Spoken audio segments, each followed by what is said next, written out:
Alhamdulillahilladzi hadana lihada wa ma kunna linahtadiya laula an hadanallah. Asyhadu an la ilaha illallah wahdahu la syarikalah wa asyhadu anna Muhammadan abduhu wa rasuluh. Allahumma sholli ala nabiyyina Muhammadin wa ala alihi wa man tabi'ahum bi ihsan ila yaumiddin. Faya ayyuhal hadirun ittaqullah haqqa tuqatih. Qala ta'ala ya ayyuhalladzina amanu taqullah haqqa tuqatih wa la tamutunna illa wa antum muslimun. Jamaah Jum'ah rahimakumullah. Puji syukur mugi tansah kunjuk dumateng Allah Ta'ala ingkang tansah paring rahmat taufik sarta hidayah dumateng kula lan panjenengan. Satemah ing siang punika kula lan panjenengan saged pinanggih wonten majelis salat Jumat kanthi kebaing kawilujengan. Sholawat ugi salam mugi tansah kunjuk dumateng Nabi Agung Muhammad sallallahu alaihi wasallam ingkang tansah kula lan panjenengan tenggo syafaatipun wonten ing dinten kiamah. Amin. Jamaah Jum'ah rahimakumullah. Wonten kesempatan khutbah Jumat siang punika khatib wasiat. Sumangga tansah ningkataken takwa dumateng Allah kanthi nindakaken dawuhipun lan nebihi awisanipun. Mugi kanthi takwa Allah tansah paring kamulyan panggesangan fid dunya wal akhirah. Amin. Jamaah Jum'ah rahimakumullah. Islam sampun paring piwucal dumateng kula lan panjenengan menggah tata cara nggayuh kamulyan panggesangan. Piwucal Islam punika lengkap lan sampurna maringi tata cara ibadah, adab-adab lan ugi muamalah ingkang estu prayogi kula lan panjenengan gatosaken saben dintenipun. Punapa malih kula lan panjenengan wekdal sapunika sampun mlebet wonten wulan Dzulqa'dah. Kalebet sekawan wulan ingkang dipun mulyakaken Allah Subhanahu wa taala. Mila wonten ing mimbar khutbah Jumat siang punika kepareng khatib aturaken seperangan amalan ingkang saged andadosaken mulyanipun panggesangan kula lan panjenengan sami. Ingkang sepisan inggih punika sengkuyung sinau Al-Qur'an.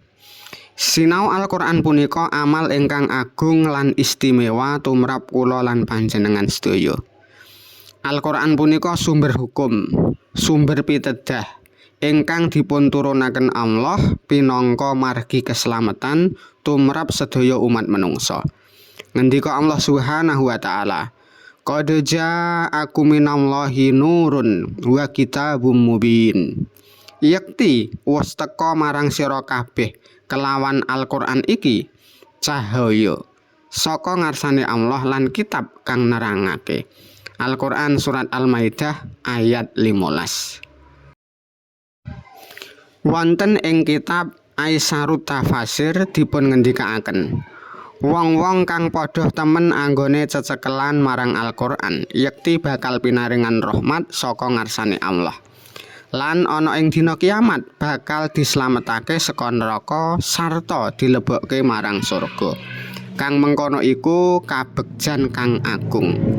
Sinau Al-Qur'an saged kanthi cara sepisan.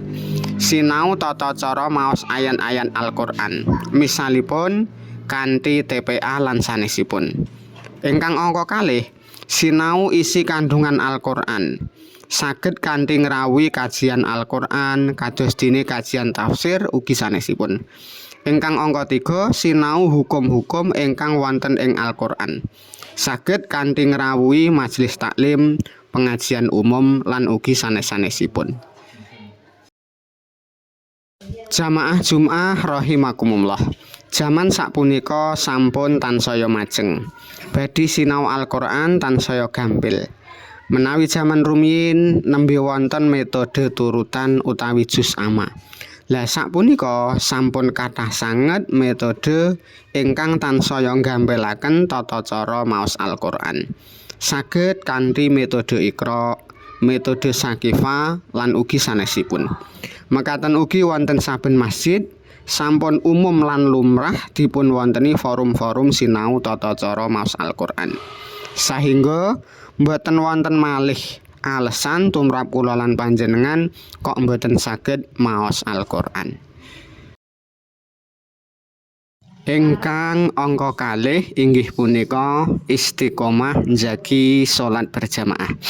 Sarana ingkang salajengipun kagem gayuh kamulyan panggesangan inggih punika kanthi njagi salat berjamaah.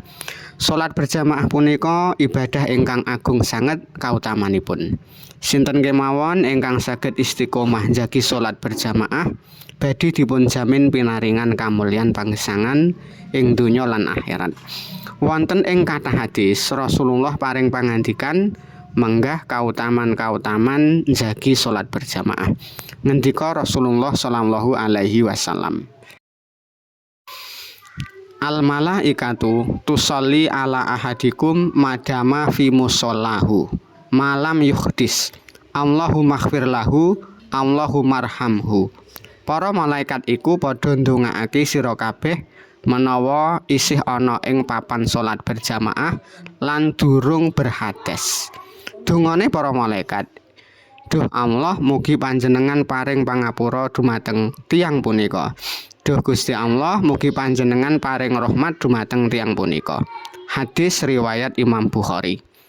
Hadis punika paring piwucal bilih sinten kemawon ingkang istiqomah nindakaken salat berjamaah wonten papan dipun kumandangaken azan, mila para malaikat badhe ndongaaken kesaenan tumrap sedaya jamaah.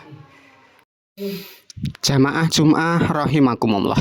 Mila sumangga kula lan panjenengan istiqomah njagi sedaya amal kesaenan wonten ing wulan Dzulqa'dah punika. Mugi kanthi istiqomah ing margi kesaenan Allah tansah paring kamulyan penggesangan ing donya lan akhirat. Aku qouli hadza wastaghfirullah li wa lakum wa lisairil muslimin innahu huwas samiul alim.